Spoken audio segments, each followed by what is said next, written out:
జీర్ణించుకోలేకపోతున్నాం.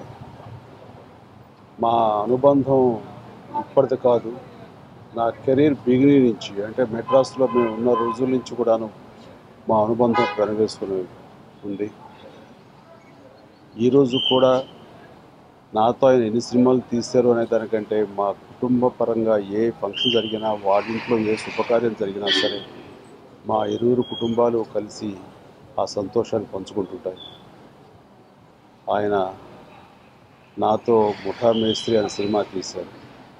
ఆ సినిమాలో ఆయన అడగగానే నేను డేట్ ఇచ్చి ఎంకరేజ్ చేశానని ఇప్పటికీ ఆయన చాలా సంతోషంగా చెప్పుకుంటారు. ఎందుకంటే టైమ్లీగా నాకు ఆ సినిమా చేసి నాకు ఫైనాన్షియల్ స్ట్రెంగ్త్ని కలగజేసావంటూ ఆయన తన ప్రేమను తెలియజేసుకుంటుంటారు. ఇప్పుడు ఈరోజు కూడా అదే ఆప్యాయత ఆపేక్షలతోటి నేను ఎక్కడున్నా సరే ఊరారా బాబాయ్ అని పలికించే మా శేఖర్ బాబు గారు ఇక లేరు అంటాం అన్నది చాలా బాధాకరంగా ఉంది. ఈ సందర్భంగా ఆయన ఆత్మకు శాంతి చేకూరాలని వారి కుటుంబ సభ్యులకి నా ప్రగాఢ సానుభూతిని తెలియజేస్తున్నాను. అందరికీ నమస్కారం అండి. శేఖర్ బాబు గారు చనిపోయారు. ఆయన ప్రొడ్యూసరు, అంటే మాకు చిన్నప్పుడు ముఠా మేస్త్రి ఈ సినిమా ప్రొడ్యూసర్ అనమాట. కొన్ని సినిమాలు, చాలా సినిమాలు తీశారు. మోర్ దెన్ ప్రొడ్యూసర్, మాకు బాగా తెలిసిన చాలా క్లోజ్ ఫ్యామిలీ ఫ్రెండ్ అనమాట. అంటే నేను చెన్నైలో ఉన్నప్పుడు మా ఇంటి పక్కనే ఉండేవారు. వాళ్ళ వైఫ్, వాళ్ళ పిల్లలు, మేమందరూ కలిసి పెరిగాం అనమాట. నిజంగా పొద్దున మెసేజ్ ఉన్న వెంటనే చాలా చాలా బాధ వేసింది. పాపం శేఖర్ గారు లేరు, కానీ వాళ్ళ వైఫ్, ఆంటీ ఫేస్ అసలు నా మనసు, అంటే ఏం మాట్లాడుతున్నాను నాకు కూడా ప్రాపర్ నేనేం మాట్లాడుతున్నాను, నేను కరెక్ట్గా మాట్లాడలేదు, నాకు అర్థమవుతుంది, కానీ యాక్చువల్లీ నాకు మాటలు లేవు. పాపం ఆవిడ చూస్తుంటే మాత్రం నా మనసు, ఆవిడ పట్టుకున్నప్పుడు ఆంటీ ఎలా ఉన్నారు, పట్టుకున్నప్పుడు ఆవిడ అంటుంది, బాబు ఇంకా నేను దేనికి బతకాలి, అలా మాట్లాడుతుంటే నాకు చాలా బాధ వేసిందండి. ఆంటీ తప్ప, అంటే మీరు అలా మాట్లాడకూడదు, మీరు అంటే మాకు బాగా చాలా చాలా క్లోజ్ ఫ్యామిలీ ఫ్రెండ్స్. ఆవిడ కండోలెన్సెస్ టు హర్ అండ్ వాళ్ళ అబ్బాయి కిషోర్ అండ్ వాళ్ళ అమ్మాయి లావణ్య, మా అందరం బాగా ఫ్యామిలీ ఫ్రెండ్స్. చాలా ఏళ్ళ తర్వాత మళ్ళీ చూస్తున్నాను. I wish the entire family condolences. Thank you. నేను soul rest in peace. Thank you. ఛాంబర్లో అనేక ప్రాముఖ్యమైన పాత్రలు చూస్తున్నటువంటి మంచి మిత్రుడు కేసీ శేఖర్ బాబు గారు ఇక్కడ లేరు అని చెప్పడానికి చాలా బాధగా అనిపిస్తుంది. ఒక మంచి వ్యక్తిగా ఆయనతో నాకున్న పరిచయం దాదాపుగా 40 ఏళ్లకు పైగాని. నేను ఆయన కూడా సినిమా ఇండస్ట్రీకి రాకముందే విజయవాడలో ఉన్నప్పటి నుంచి వారితో నాకు పరిచయం. వాళ్ళ నాన్నగారి సినిమా డిస్ట్రిబ్యూటర్గా జ్యోతి ఫిల్మ్స్ అనే సంస్థ ద్వారా అనేక చిత్రాలని పంపిణీ చేసేవారు. ఆ రోజు నుంచి ఆయన సినిమా ఇండస్ట్రీ మీద ఉన్నటువంటి ఒక ఇంట్రెస్ట్తో నాకంటే ముందుగానే ఆయన సినిమా ఇండస్ట్రీకి రావడం, నిర్మాణం అవడం జరిగింది. ఆ తర్వాత నేను సినిమా ఇండస్ట్రీకి ఎంటర్ అయినప్పుడు మొట్టమొదటిసారి నాకు తీసినటువంటి మేకప్ టెస్ట్ కూడా వారి స్టూడియోలో, వారి సినిమాలో షూటింగ్ జరుగుతున్నప్పుడే జరిగింది. అప్పటి నుంచి ఇప్పటివరకు కూడా మంచి మిత్రులుగా కనిపెట్టుకుంటూ ఉన్నాం. కేసీ శేఖర్ బాబు గారు 15 సంవత్సరాల క్రితం ఒక సినిమాలో ఆయన సీఎం క్యారెక్టర్ చేసి, అప్పటి నుంచి ఆయన్ని నేను చాలా ఆప్యాయంగా సీఎం గారు అని పిలిచేవాడు తప్ప శేఖర్ బాబు అని ఎప్పుడు పిలిచేవాడు అని చాలామందికి పరిచయం చేసినప్పుడు చెప్తూ ఉన్నాయి. మిగిలిన సీఎంలందరూ కొంతకాలంలో ఉండొచ్చు, కొంతకాలం తర్వాత రిటైర్ అయిపోవచ్చు, కానీ మా సీఎం గారు మాత్రం పర్మనెంట్గా life long up to his end ఆయనే మా సీఎం అని చెప్తూ ఉండేవాడిని. అలాంటి మంచి వ్యక్తి, అనేక మంచి సినిమాలు తీశారు. అలాగే ఫిలిం ఛాంబర్లో ఛాంబర్ అధ్యక్షుడు గారు, ఛాంబర్ కార్యదర్శి గారు అనేక సంవత్సరాలు సినిమా ఇండస్ట్రీకి ఎంతో సేవ చేసేవాడిని. ఏ రోజున ఎవరికి ఏ ప్రాబ్లం వచ్చినా ఇండస్ట్రీకి సంబంధించి నేను ఉన్నాను అని ముందుకు వచ్చేవాడిని. రాత్రి సడన్గా నిన్న సాయంత్రం కూడా ఫిలిం నగర్ కల్చరల్ సెంటర్లో ఆయన సినిమా కూడా కొంతసేపు చూసి తర్వాత ఇంటికి వచ్చిన తర్వాత వైఫ్తో అన్నంటే కొంచెం బీపీ ఎక్కువగా ఉన్నట్టుంది అని అప్పుడప్పుడు అట్లా అంటూ ఉండేవారు కాదు. బీపీ తర్వాత ఆయన పడుకోవటానికి ముందు స్టడీ రూమ్ ఉన్నాయి, ఆ స్టడీ రూమ్లో కూర్చొని ఏమైనా వర్క్ చేసుకోవాలన్నా ఏమైనా చదువుకోవాలన్నా అక్కడ కూర్చొని చేసుకుంటాం.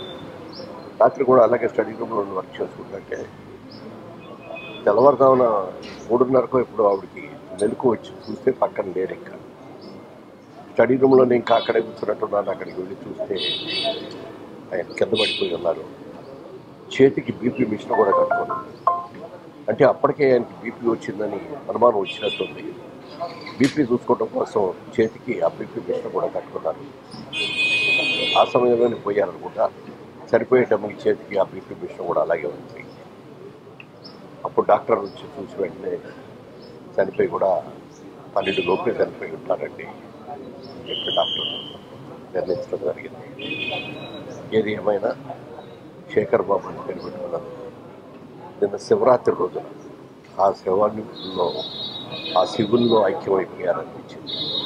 ఒక మంచి శుభగడియల్లో చనిపోయాడైన బాధను ఎవరో ఏమీ మార్చలేం, కానీ ఒక మంచి సమయంలో మంచి పండగ రోజున ఆయన దైవ సాన్నిధ్యానికి వెళ్ళిపోయారు అని అనుకున్నప్పుడు మాత్రం కొంత సంతృప్తి కలిగింది. ఒక మంచి మిత్రుడు కోల్పోయాం. ఇలాంటి మంచి మిత్రుడు సినిమా ఇండస్ట్రీలో అందరికీ మంచిపోయే ఒక మంచి మిత్రుడు పరిశ్రమ నష్టపోయింది. వారి ఆత్మకు శాంతి కలగాలని, అలాగే వారి కుటుంబ సభ్యులందరికీ కూడా ప్రగాఢ సానుభూతిని తెలియజేస్తున్నాను. వాళ్ళ అబ్బాయి మెడ్రాస్లో ఉన్నారు, మరి కాసేపులో ఆయన ఇక్కడికి వస్తారు. అలాగే వాళ్ళ అమ్మాయి అమెరికాలో రేపు రాత్రి గంటారు. కర్మకాండలన్నీ కూడా బహుశా దహన సంస్కారం అయింది కూడా ఎల్లుండి జరుగుతుంది. నా ప్రగాఢ సానుభూతిని తెలియజేస్తాను. చిరకాల మిత్రుడు, ప్రముఖ నిర్మాత, ప్రముఖ పంపిణీదారుడు, విజయవాడ నుంచి వచ్చిన మొట్టమొదటి పంపిణీదారుడు, నిర్మాత, మృదు స్వభావి శ్రీ శేఖర్ బాబు గారి అకాల మరణానికి చింతిస్తూ పరిశ్రమకి ఎంతో లోటు, మల్లె పువ్వులాగా ఎవరికి మారైనా నేను ఉంటానని ఉండే గొప్ప వ్యక్తి వాళ్ళు లేకుండా వెళ్ళిపోవటం దురదృష్టకరం. ఆయన కుటుంబ సభ్యులకి ప్రగాఢ సానుభూతి, ఆయన ఆత్మకి శాంతి కలగాలి. Thank you. శేఖర్ బాబు గారు లాంటి మంచి మనిషి చనిపోవటం ఫిలిం ఇండస్ట్రీకే కాకుండా నాలాంటి ఎంతోమంది మిత్రులకు కూడా తీరని లోటు. మా విజయవాడలో నా చిన్నతనం నుంచి నాకు ఆయనతో చాలా పరిచయం. మా తండ్రి గారికి అత్యంత సన్నిహితుడు ఆయన. ఎప్పుడు అందరితో నవ్విస్తూ ఉండే శేఖర్ బాబు. ఆయన పూర్తి పేరు చంద్రశేఖర్ బాబు. శివరాత్రి రోజు లింగోద్భవ సమయంలో ఆయన కాలం చేయటం అన్నదే స్నేహితులందరికీ ఎంతో బాధ అయినా కూడా ఒక రకంగా ఆయన డైరెక్ట్గా ఈ మంచి రోజు నాడు శివుని దగ్గరికే వెళ్ళిపోయాడు. ఆయన ఆత్మకి శాంతి కలగాలని చెప్పి మనస్ఫూర్తిగా కోరుకుంటున్నాను. మా అన్నయ్య కేసీ శేఖర్ బాబు గారు అకాల మరణం మమ్మల్ని అందరినీ దిగ్భ్రాంతికి గుర్చేసింది. ఆయనకి ఒక అబ్బాయి, ఒక అమ్మాయి ఉన్నారు. అబ్బాయి చెన్నైలో ఉంటారు, ఇప్పుడే వచ్చారు. అమ్మాయి అమెరికాలో ఉన్నారు, రేపు నైట్కి వస్తారు. కాబట్టి సోమవారం ఉదయం ఇంటి దగ్గర అన్ని కార్యక్రమాలు చేసి, అలాగే సోమవారం 11 గంటలకి ఫిలిం ఛాంబర్ ఆవరణలో సినీ ఇండస్ట్రీ వాళ్ళ దర్శనార్థం పాదయోదేహాన్ని అక్కడి నుంచి మహాప్రస్థానం శ్మశాన వాటికి తీసుకెళ్ళి అంత్యక్రియలు సోమవారం జరుగుతాయి. కాబట్టి మన సినిమా ఇండస్ట్రీ వాళ్ళందరం సోమవారం రోజు ఆయన పార్థివదేహాన్ని చూసేదానికి కుదురుతుందని మీ అందరికీ తెలియజేస్తున్నాను. Thank you. కానీ యముడు అంటే ఫస్ట్ మాకందరికి గుర్తొచ్చే సత్యనారాయణ గారు. ధర్మ పరిరక్షణ దురంధరుండ, సకల పాప శిక్షణ దక్షుండ, యముండ.